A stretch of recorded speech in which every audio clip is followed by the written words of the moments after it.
بسم اللہ الرحمن الرحیم۔ اسلامی واقعات کے لیے ہمارے اس چینل کو سبسکرائب کریں۔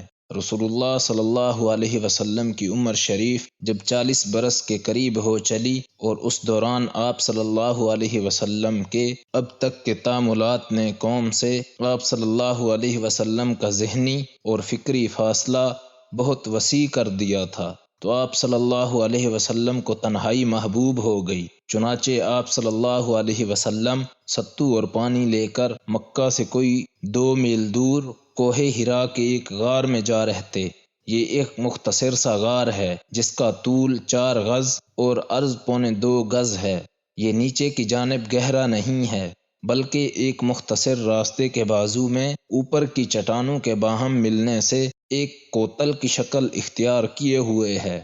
آپ صلی اللہ علیہ وسلم جب یہاں تشریف لے جاتے تو حضرت خدیجہ رضی اللہ عنہا بھی آپ صلی اللہ علیہ وسلم کے ہمراہ جاتیں اور قریب ہی کسی جگہ موجود رہتیں۔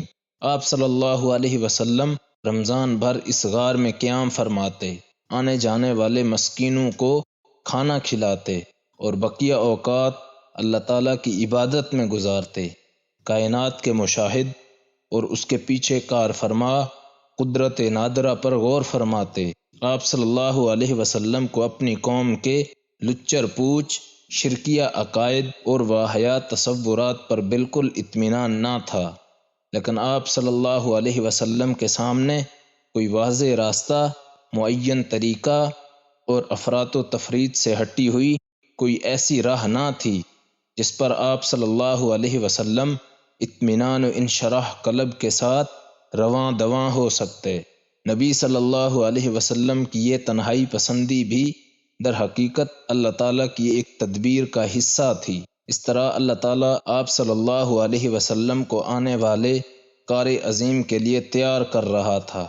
در حقیقت جس روح کے لیے بھی یہ مقدر ہو کہ وہ انسانی زندگی کے حقائق پر اثر انداز ہو کر ان کا رخ بدل ڈالے، اس کے لیے ضروری ہے کہ زمین کے مشاغل، زندگی کے شور اور لوگوں کے چھوٹے چھوٹے ہم و غم کی دنیا سے کٹ کر کچھ عرصے کے لیے الگ تھلگ اور خلوت نشین رہے۔